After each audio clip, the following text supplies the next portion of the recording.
Hello, you wonderful people, and welcome to another episode of Not Too Comic Book. This being a show where I talk about TV shows that are adaptations of comic books. For today's episode, I'm going to talk about the latest episode of Batwoman. A lot of really interesting things went down in this episode, so let's break it down. So, first and foremost, when the episode started and we saw Tommy Elliott with the bandages on, I was like, wait a minute, is he supposed to be, like, I was like, is he supposed to be Hush? And then he does the whole thing where he goes, Hush. I was like, oh my god! I'm not well versed in, comic books, so I didn't know that. Like Hush, I only know a tiny bit about, like the most minimum amount, because I only recently got introduced to the character because I know more recently there was like an animated Batman movie that came out where he's like the main villain, but also when it came to like predictions about what villains would pop up in Matt Reeves' Batman movie, Hush was one of those names that kind of kept getting tossed around. I feel like I think he's popped up in the I'm certain he's popped up in the Arkham games too, I think. I don't remember. I've not played all of them. I've only played like one or two. But nevertheless, regardless, the fact of the matter is, it was like, holy shit, I didn't know he was Hush. I'm also curious, like, I had to look into it a little bit, but I'm curious, like, does Hush and Batman usually have that connection of like Tommy's connection to Bruce? Is that canonical to the character, or is it just Batwoman kind of doing its own thing, like Gotham did its own thing? I'm wondering, whatever the case may be. You had that, you had Kate busting down Regan's door, and she's like, how'd you even track me down? It's like, it doesn't matter, you stole the book from me. Obviously Regan trying to be like, everything that happened between us was not a lie. Like, obviously, trying to say like, I care about you, but she's just like, where's the book? It's like, I have no idea. Okay, so basically, you won't believe this, but like, okay, so I gave the book to Magpie, who's my sister. It's like, okay, well, Magpie gave it to someone. She's like, that's how our thing works, where it's like, I don't know who the client is and stuff like that. So obviously Regan's in the dark about this. Now, what this means going forward, like, obviously, like, she can never trust Regan again, obviously, but then Regan throws out, it's like, yeah, I thought you would have known. Didn't your blonde friend come in? It's like, wait, what? Yeah, the blonde lady, she held a knife to my throat. So now Kate knows that Julia's after the book for her own reasons. So Kate confronts her, and it's like, she's like, why you just, like, now because you got duped by Regan, now you want to trust me? It's like, no, I'm choosing not to trust the people who've lied to me. And once again, and that includes you. And I was like, right. The whole, like, Bruce sending you to babysit her type of situation, her not knowing that you were Alfred's kid when you two got together. I was like, right. That would cause some problems. And then Sophie walks up. Is like, oh, is there something? I'm go if I'm interrupting. She's like, no, Kate was about to leave and everything. So, and that in itself turns into a big argument between Kate and Luke, because Luke and her grew up. Obviously, him being Lucius's kid, her being Alfred's kid. Of course, they'd grow up together. But the fact of the matter is, he's kind of willing to believe her over Kate, and Kate's like, oh, you'd rather believe her over to me? He's like, I didn't know I had to choose, because the fact is, it's like, you want to believe her, trust her so much, but it's like, oh yeah, like, how would you know that she's a trustworthy person? Right, did she pretend to be your girlfriend and fall in love with you when she was actually sent there by Bruce? So now it's a difference of opinion, and that kind of causes some tension. And Kate's like, well, if you feel that strongly, you're not forced to be here, you can leave at any time. And Luke was like, fine, I'm going to do that. Which even Mary was like, was that really the smart thing to do? Because tech stuff is kind of Luke's business. So, and even later on, they're like, oh, they come up with the idea of like, oh, let's track a pacemaker of one of the people taken by Hush. And it's like, oh, how do we do? Go ahead. It's like, yeah, good idea. Yeah, good idea. So, and Mary's like, you can't do that. She's like, no, it's kind of a Luke thing. So it's like they're kind of dead in the water in that front. Once again, it's so interesting because like the conversation about how villains get their name, because obviously in the most recent episode of Harley Quinn, won't spoil it, but we learned who kind of coined the name Two-Face. And so, because at that time I was also talking about, like, obviously at least within the Arrowverse, we know how most metahumans end up getting their names. It's mainly because of Cisco. But I think like obviously Hush comes about because, well, I mean, I think it's like people in general kind of give them that name, but also like newspapers and the media kind of give like it kind of like a real world thing where like serial killers kind of get their name in that same regard. So it's like, right, because they start calling him Hush because he does the whole Hush thing. But I'm like, dude, freaking Tommy Elliott. But nevertheless, they're kidnapping people one after another, trying to get them to crack the code, but the first two people can't. So Alice suggests Parker, because Parker's a hacker, so she's very good with codes and stuff like that. And so she ends up getting taken. Parker's girlfriend ends up calling ends up calling Kate about it because it's like, oh yeah, like before she got taken, she was like telling her girlfriend, call Kate Kane. And so Kate shows up and Mary's trying to help from the Batcave, but she's like, I don't know how to operate the computer. It's like, Kate, you're going down the wrong one way. And it's just like, oh, this is so hard without Luke. So the tech support isn't really there. But luckily, Kate was able to save her anyway, and I love her going down into the bat cave and her being like, holy crap. She's like, I thought the whole bat cave thing was like a metaphor. It's like, nah, here it is. And even Mary's like, why the hell, what? Why are you bringing her down here? Like, excuse me, didn't you drop off on the wrong level? And it's like, nah, she's cool. And it's like, wait, she's like, so, and like, Parker's like, who are you? And she's like, I'm the last person who who found out that Kate was Batwoman. So it's just like, it's still a fresh enough wound that she still feels salty about it. And I mean, to be fair, Parker hasn't known that long. And it's just like, now it's just like, oh, she gets welcomed into the Batcave. It's like, what? I had to work my way up here, up to this last episode. And you're telling me Parker gets to just walk in here like it's nothing. I don't love that whole thing of like, you know, because he Mary's a little pissed off too, because she's just like, oh, some random teenager gets to like show up in here. It doesn't make any sense. At the same time, we have Luke confronting Julia because Julia's like, oh, should you even be here? And he's like, actually, I've been doing a little digging, Julia. I should be asking you that same question. I was like, oh.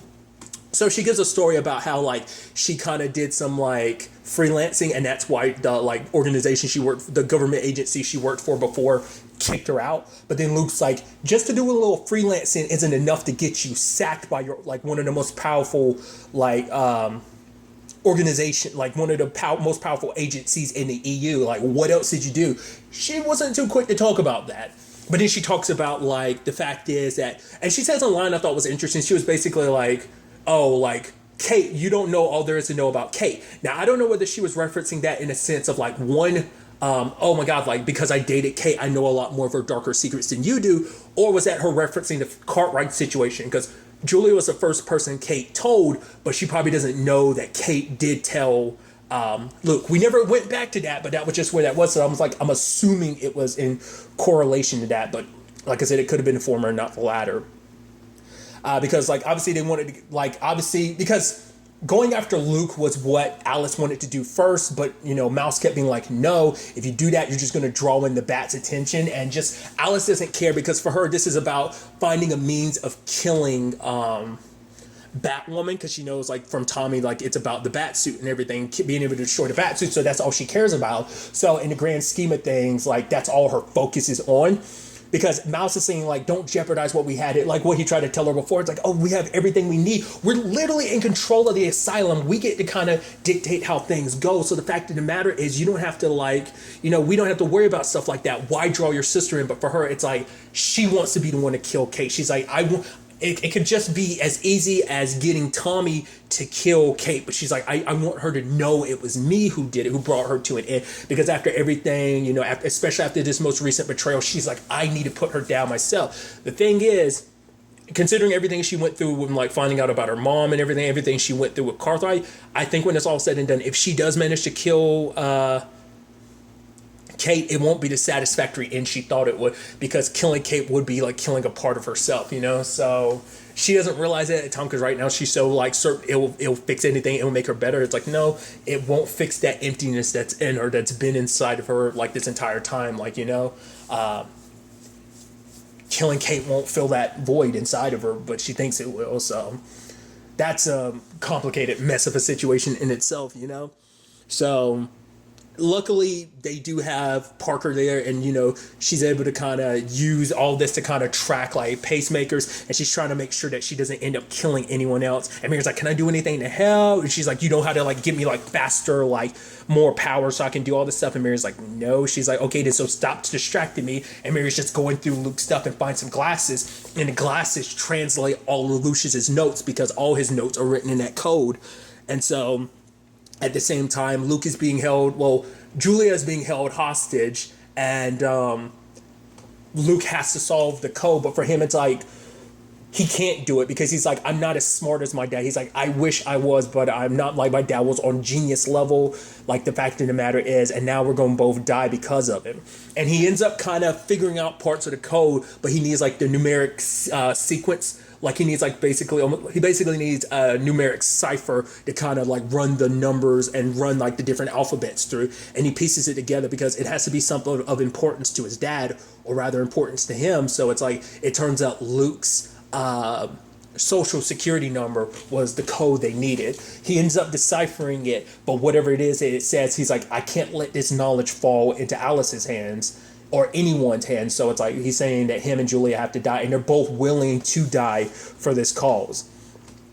And obviously, Kate, goes into Arkham when she figures out, like, oh, Alice is behind all this and stuff like that. Especially when it's like, oh, the burn marks of the two previous victims, how they died. Like, she understood where the burn marks came from, the electric shock from, she figured as much.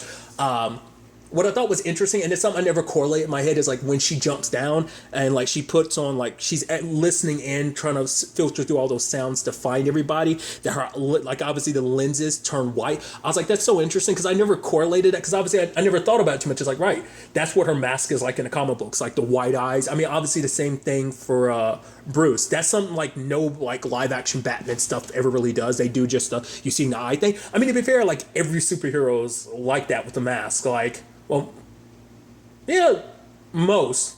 Yeah, because like whether it be your Green Lanterns, even Green Arrow is like that in some stuff. I don't think it's everything, but in some stuff. And even the Flash is. So like Barry has it in some of his stuff, and it's happened before, and I never correlated that, the whole like clear white eyes thing, because it doesn't come up that often, because more often than not you see their eyes. But another thing that crossed my mind, and this is just me reading too much into it, I think it's interesting, Parker being on Kate's side, and this kind of reminds me, and I didn't think about it at the time, it reminds me of Batman Beyond, where that kid finds out who Terry is. It's basically the end of Batman Beyond, spoilers. There's that kid who pretends like he doesn't remember what Batman looked like underneath the mask, but in actuality he remembers, he knows Terry's face, and he's like, oh yeah, that's Batman, but Terry never realizes that. He's like, oh yeah, the kid doesn't know what my face looks like, I've come around him enough. It kind of reminds me of that a little bit.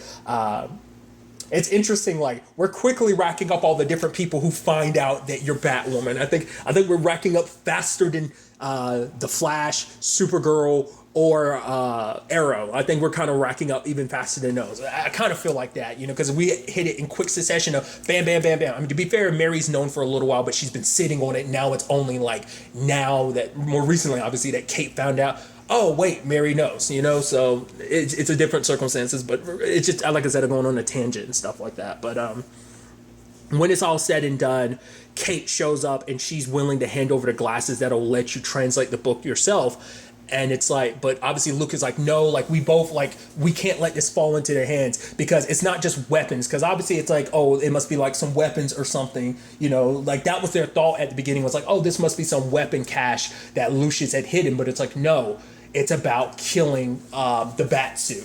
It's what the code is about. So it's like, if you hand this over to them, you're basically dooming yourself. They will kill you. But to protect Luke and to protect Julia, she hands over the glasses to Alice, Which obviously, I'm surprised Alice didn't say much about it. I mean, obviously, as she is now, she probably wouldn't care. But it's like, before, I think that would have bothered her, because it's like, wait, you're willing to risk your own life for them, but not for me, because that is something, because she's willing to put her own life at risk if it means protecting these two, meaning that sadly they are, in Alice's mind, it could be seen as like, wait, they're more important to you than I am. But like I said, she's more hell-bent on killing Kate at this point in time, so obviously she planned to go back, but then alarms go off. Alice uses this as an opportunity to let all the inmates out. So Kate tries to do her best to help. Obviously, like, Jacob is pissed because he's like, oh yeah, the bat's there. This is kind of her fault. Corner the bat, basically lock the place down, lock down the bat in there too. But luckily, Kate, Luke, and Julie were able to get away. Sadly, so was Alice and Mouse. Mouse was like, no, he wanted to keep all this stuff that was kind of like, because his fake life as this doctor, like, it meant a lot to him. And Alice is like, yeah, the ruse is up, and ends up burning his mask, and for him, he's upset about it. And even later on, it's a situation of like Alice, because for him, it's like, do you even care? But Alice is like, yeah, I do care, but I need to kill Kate. you know. And it's like, I think that's gonna be an interesting thing because like Mouse probably realizes now, like, no matter what, even if it's killing her, Kate will always take precedence over me. Like, we had a good thing going and you threw it all away. You blew it all up just for the purpose of killing Kate. He's like, I told you time and time again, do not do this because eventually the Bat will get involved, but you didn't care because all your soul got blinders on. That's all you see. So it is a interesting situation of, you know, that, you know, her obsession and everything. And I'm curious to see what that does to Mouse and her relationship, because eventually Mouse is just gonna be like, you're not the Alice I loved, and like you're not the same person. Like, no matter what I do, I will never be good enough. Kate will always come first in your mind, even when you're so obsessed with even killing her. Like, she's always going to come first. So that's going to be interesting to see. Obviously, I thought was also kind of a neat thing was like Parker and Mary were listening in about. It's like, oh, who's this Sophie? He's like, calm down. Mary's like, calm down, kid. That's Kate's ex. And it's like, yeah. So who's this Julia? Kate's other ex. It's like, ooh, and even, you know, hearing this whole conversation about Sophie talking about Julia and everything, and it's just kind of like Mary's like, oh my god, this is so tough to watch. It's like, I don't want it. Oh, like they both kind of felt so bad for her. And obviously, you know, Sophie's like, you know, if it's me and Julia becoming a thing, like, if that's an issue, like, you know, I can just make it, you know, keep it platonic. And then, like, you can hear, like, Parker being like, yeah, it's an issue, don't. But Kate was like, whatever makes you happy, and just kind of smiles. And they're just both kind of like, oh, like that Kate just let that happen. But later on, Parker is like, you know, Sophie, when it comes to the whole Sophie thing, I know I'm just some random teenager, but, you know, fight for Sophie, you know. And Kate's like, I might. I even love it at the time because, like, you know, Luke was chewing her out for, it's like, oh, you decided to save me over saving yourself. It's like, I don't want to be the one. Letting me live means your death, and it also means the death of Gotham's hope. He's like, so I won't be, but she hugs him because it's like, there is no Batwoman without you. It's like, she do it time and time again, you know. And once again, paragon of courage right there. Like, even if it means as long as you and Julie are okay, I'm fine. And even Luke being like, wait, who's this? Wait, where'd you come? What? She knows. What? I was gone for 5 hours. And Kate's like, yeah, you were. I love that. Kate does confront Julia, but that's after she catches Sophie and her making out, which is like, oh, that's got to be daggers to the heart. But Luke told her everything, and she's like, okay, so basically, remember that assassin that came here, the Gotham Rifle? I got them off your back because I made a deal with someone. I didn't catch the person's name. Just I didn't have an opportunity to rewatch the episode because I didn't have a chance to rewind it. But I'm assuming I caught part of the name. I think the last name of the person was like Hell. Is it the same person that's after Alice? Do let me know in the comments down below. I'll probably end up looking it up later because I'll probably end up replaying the episode and be like, okay, I'll probably include some notes in the comments or something about like, okay, but at the time we're recording this, I wasn't able to hear the name, but I wonder, is it the same person that's after Alice? Like, whoever it is, like, why they want the journal? Because, you know, Julia tried to say, like, I did this to protect you. I didn't know that the notes were a note to how to kill the Bat, which is like, how many people know that? The only person who knew that at the time was Tommy. So it's like, how does this person know? Does this person know because Tommy's run his mouth, or is this someone else, like, entirely who just happened to know? Like, how would you come up, how would you know that information? I mean, it would make, you know, not unless Tommy was actually supposed to be getting a journal for someone else and he wanted to use it for his own purposes, you know, I don't know. But nevertheless, kind of, you know, setting up another villain. Like, obviously, like, there's someone out there that even Alice is too scared of. So it's like I said, if they end up being the same person, if they're not, like I said, I'm sorry, I just didn't catch the name while I was watching the episode. Like I said, I will afterwards, and I'll include the whole thing in the comments about it. But regardless, tangents and all that. To be fair, Julia is saying all this, but is it 100% true? Probably. I don't know. There's still a part of you that's like, I kind of don't 100% believe her. You know, it's just kind of like, once again, she didn't tell the whole truth about how she really lost, like, favor with her organization. I wonder, was it something like Bat related that kind of lost that favor, or is there something else to that? I don't know. I just feel like she's still not 100% telling all the whole truth. And once again, is the whole thing that she said, like, oh, you don't know Kate as well as you think you do, is it in correlation to the car ride thing, or was it something else? Like I said, we still don't know on that front. But another interesting thing is a confrontation between Jacob and Batwoman. He's like, yeah, she's like, yeah, all that stuff that went down in Arkham, that was on Alice. He's like, no, that's on you. Basically making a comparison of like Batman and Joker. It's that age-old thing of like, do the freaks bring out the bat or does the bat bring out the freaks? It turns into that, which came first, the chicken or the egg? Or in this case, the crazies that are Gotham or the bat itself, like which one came first? So he's basically comparing like how Batman and Joker fed off each other, which the truest form of all of that. And he's like saying that basically Batwoman and Alice are the same thing, which is interesting because we know how that story ended, that eventually Bruce ended up killing the Joker. So it's like, that begs the question, is that Kate's future? Will she ultimately end up having to put her sister down? Is that truly the only way to save her? Hell, you can make the argument like Oliver kind of had to make that confrontation, like literally come to that same situation to a certain extent, like, and it, you know, so it's like interesting parallels to kind of make in that regard. But obviously it's a whole thing of him being like, oh, you're not good for this city or whatever. And it's like, it's that complicated thing of like, he sees a world one way and he sees it so black and white, of like, we're the ones in the right, you cause more chaos and more problems. But it's like, but because it's like, because, you know, it's like you're not on the side of the law, but at the same time, it's like she was able to give something to city that you weren't able to do, hope. But once again, he had his issues with Batman. It's just like I'm curious, does he feel that same way about, and I always bring this up, vigilantes and heroes. Do you feel that same way about the Green Arrow? Do you feel that same way? Because you feel that same way about Batman. So it's consistent in Gotham, but I'm curious, do you feel like that everywhere else in the DC universe? Do you feel like that about Central City? What about National City? Like, do you feel the same way? Or is Supergirl, the Green Arrow, and the Flash, are they on a different level? Is Black Lightning different? That's what I'm curious about. Like, is it just kind of like you're all like, oh, like I'm all against all masked people, not just the bats? You know, I'm assuming it's everybody, but I don't know if he's ever really expressed like how he feels about every other superhero in the Arrowverse. You know, but regardless. But the real, like, final, like, thing we should also discuss is what it was that Alice ended up finding out was the ultimate weapon to destroying the Batsuit. And she's like, I need to find kryptonite. I'm like, that's interesting. That's such an interesting correlation. I mean, to be fair, once again, we don't know how much has been changed about this Gotham's history because of Crisis. So the kryptonite exists here on this.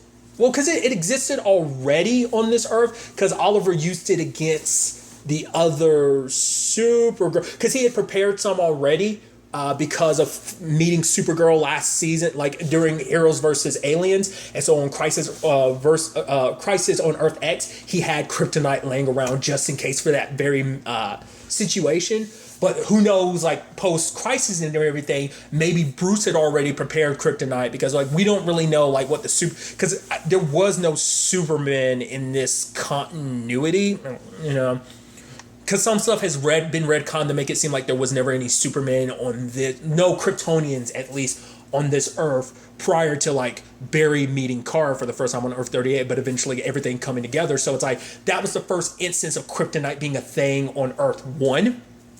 So, but like I said, who knows if it's probably already been an established thing in this post-Crisis of like, Batman probably already has some prepared because it's like, oh yeah, Superman's a thing, you know, so that might be the thing. I don't know. So finding kryptonite might be a little hard, but at the same time, it might not be too hard. But that's such an interesting thing, that the thing that could kill Kara and Clark could also be the same thing that kills Batman and Batwoman. Once again, very befitting when you actually gotta break that down like that. It's so interesting. And I guess maybe that's why Batman made it so it's like, this is a material that's like, because maybe for him, you know, Bruce and Lucius, it was a thing of, because we know how powerful this can be, like, it isn't just meant to be something that can topple the people of Steel. It's also something that could topple Dark Knights, you know? So that's what I'm thinking. I don't know. Like I said, I'm probably reading too much into it, but it's something interesting to kind of think about. So Kate's in a very complicated situation. Not only does your crazy sister have the means of killing you, you're also at war with your own dad, which part of me wonders is like, it's eventually going to come down to the point of like your dad being like, wait, finding out that Kate is, it probably won't be until he almost comes close to killing her. It might be a situation that Alice ends up taking her down. Kate takes Alice down, but he uses the weapon on Kate anyway, not realizing that it's Kate underneath. Or maybe Alice tricks him into doing it himself. Who knows? There's many different lanes this whole situation can go down.